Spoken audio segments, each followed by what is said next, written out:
So hello friend, today I'm gonna show you how to activate and deactivate the child lock on a Whirlpool oven 6 cents.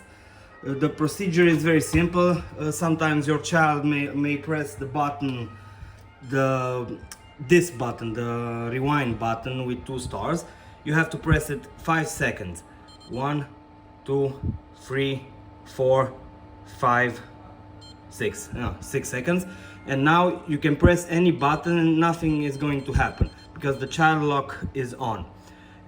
And to deactivate the child lock, you have to press again the same button. 1, 2, 3, 4, 5, 6 seconds. And now the child lock is off. A 0 and a little U over there. U is for I don't know why. But it's simple. You can see now you can change anything. So again, you have to press the rewind button 6 seconds. 1, 2, 3, 4, 5, 6 seconds. Now it's on. You can do anything. And to deactivate it, 6 seconds.